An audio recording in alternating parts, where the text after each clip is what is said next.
जय श्री राम। स्वागत है आप सभी का आज की इस नए वीडियो में। साथियों, श्री रामचरित्र मानस के 29वें भाग में आप सभी का सहृदय स्वागत है। साथियों, यदि आपने पिछले 28 भागों का श्रवण ना किया हो तो कृपया उन्हें भी ज़रूर सुनें, ताकि आप श्री रामचरित्र मानस के हिंदी सार का लाभ और भी अच्छी तरह से ग्रहण कर सकें। आइए साथियों, देर न करते हुए हम आज की वीडियो को प्रारंभ करते हैं। बोलिए श्री राम दरबार की जय, बोलिए गणेश जी महाराज की जय। साथियों, आगे श्री तुलसीदास जी कहते हैं, भगवान के द्वारा मारे जाने पर भी वे हिरण्याक्ष और हिरण्यकश्यप इसलिए मुक्त नहीं हुए कि ब्राह्मण के वचन शाप का प्रमाण 3 जन्म के लिए था। अतः एक बार उनके कल्याण के लिए भक्त प्रेमी भगवान ने फिर अवतार लिया। वहाँ उस अवतार में कश्यप और अदिति उनके माता पिता हुए, जो दशरथ और कौशल्या के नाम से प्रसिद्ध थे। एक कल्प में इस प्रकार अवतार लेकर उन्होंने संसार में पवित्र लीलाएं की। एक कल्प में सब देवताओं को जलंधर दैत्य से युद्ध में हार जाने के कारण दुखी देखकर शिव जी ने उसके साथ बड़ा घोर युद्ध किया, पर वह महाबली दैत्य मारे नहीं मरता था। उस दैत्य की स्त्री परम सती बड़ी ही पतिव्रता थी। उसी के प्रताप से त्रिपुरासुर जैसे अजय शत्रु का विनाश करने वाले शिवजी भी उस दैत्य को नहीं जीत सके। प्रभु ने छल से उस स्त्री का व्रत भंग कर देवताओं को काम किया। जब उस स्त्री ने यह भेद जाना, तब उसने क्रोध करके भगवान को श्राप दिया। लीलाओं के भंडार कृपालु हरि ने उस स्त्री के श्राप को प्रामाण्य दिया, स्वीकार किया। वही जलंधर उस कल्प में रावण हुआ, जिसे श्री रामचंद्र जी ने युद्ध में मारकर परम पद दिया। एक जन्म का कारण यह था जिससे श्री रामचंद्र जी ने मनुष्य देह धारण किया। हे भरद्वाज मुनि, सुनो, प्रभु के प्रत्येक अवतार की कथा का कवियों ने नाना प्रकार से वर्णन किया है। एक बार नारद जी ने श्राप दिया, अतः एक कल्प में उसके लिए अवतार हुआ। यह बात सुनकर पार्वती जी बड़ी चकित हुई और बोली कि नारद जी तो विष्णु भक्त हैं और ज्ञानी हैं, मुनि ने भगवान को श्राप किस कारण से दिया? लक्ष्मीपति भगवान ने उनका क्या अपराध किया था? हे पुरारी शंकर जी, यह कथा मुझसे कहिए। मुनि नारद के मन में मोह होना बड़े आश्चर्य की बात है। तब महादेव जी ने हंसकर कहा, ना कोई ज्ञानी है ना मूर्ख।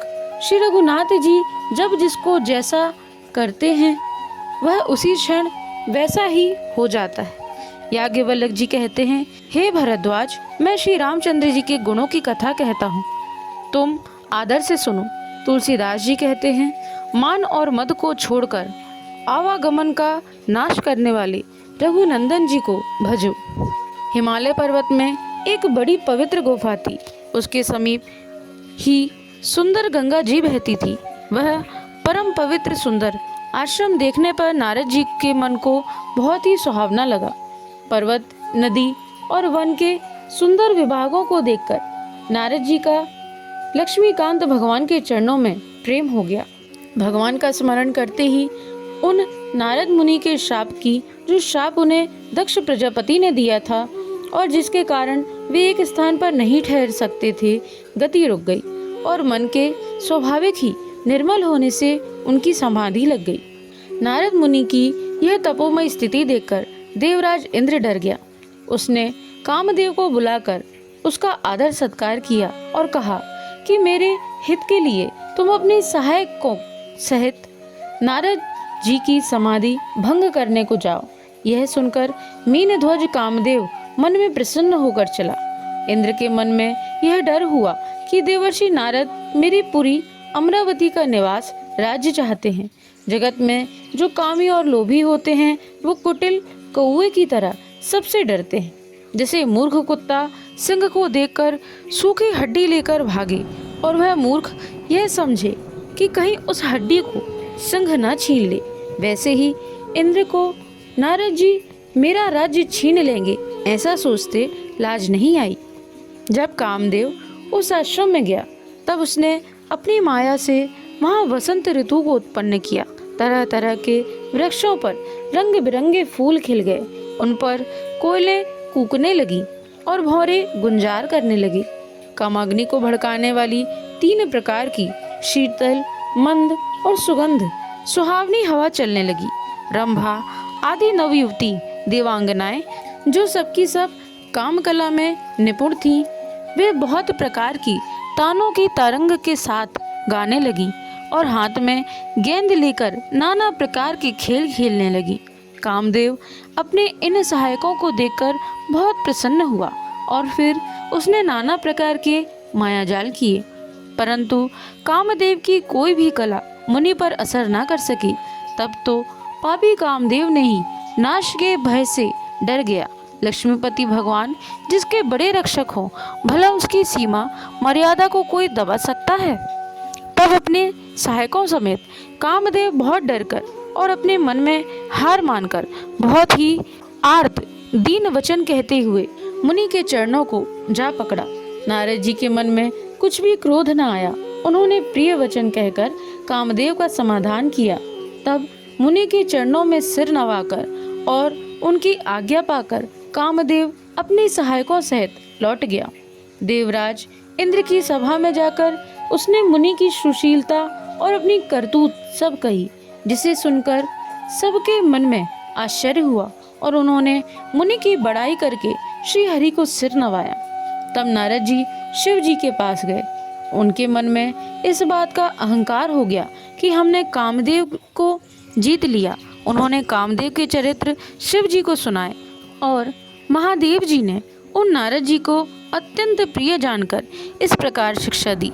हे मुनि, मैं तुमसे बार बार विनती करता हूँ कि जिस तरह ये कथा तुमने मुझे सुनाई है, उस तरह भगवान श्री हरि को कभी मत सुनाना। चर्चा भी चले तब भी इसको छिपा जाना। यद्यपि शिव जी ने यह हित की शिक्षा दी, पर नारद जी को वह अच्छी न लगी। हे भरद्वाज, अब कौतुक तमाशा सुनो। हरि की इच्छा बड़ी बलवान है। श्री रामचंद्र जी जो करना चाहते हैं वही होता है। ऐसा कोई नहीं जो उसके विरुद्ध कर सके। श्री शिव जी के वचन नारद जी के मन को अच्छे नहीं लगे। तब वे वहाँ से ब्रह्मलोक को चल दिए। एक बार गान विद्या में निपुण मुनिनाथ नारद जी हाथ में सुंदर वीणा लिए हुए हरि गुण गाते हुए क्षीर सागर को गए, जहाँ वेदों के मस्तक स्वरूप मूर्तिमान वेदांत तत्व लक्ष्मी निवास भगवान नारायण रहते हैं। रमा निवास भगवान उठकर बड़े आनंद से उनसे मिले और ऋषि नारद जी के साथ आसन पर बैठ गए। चराचर के स्वामी भगवान हंसकर बोले, हे मुनि, आज आपने बहुत दिनों पर दया की। यद्यपि श्री शिवजी ने उन्हें पहले से ही बरज रखा था, तो भी नारद जी ने कामदेव का सारा चरित्र भगवान को कह सुनाया। श्री रघुनाथ जी की माया बड़ी ही प्रबल है। जगत में ऐसा कौन जन्मा है जिसे वह मोहित न कर दे। भगवान रूखा मुंह करके कोमल वचन बोले, हे मुनिराज, आपका स्मरण करने से दूसरों के मोह, काम, मद और अभिमान मिट जाते हैं। फिर आपके लिए तो कहना ही क्या है। हे मुनि, सुनिए, मोह तो उसके मन में होता है जिसके हृदय में ज्ञान वैराग्य नहीं है। आप तो ब्रह्मचर्य व्रत में तत्पर और बड़े धीर बुद्धि हैं। भला कहीं आपको भी कामदेव सता सकता है? नारद जी ने अभिमान के साथ कहा, भगवान, यह सब आपकी कृपा है। करुणा निधान भगवान ने ही मन में विचार कर देखा कि इनके मन में गर्व के भारी वृक्ष का अंकुर पैदा हो गया है। मैं उसे तुरंत ही उखाड़ फेंकूंगा, क्योंकि सेवकों का हित करना हमारा प्रण है।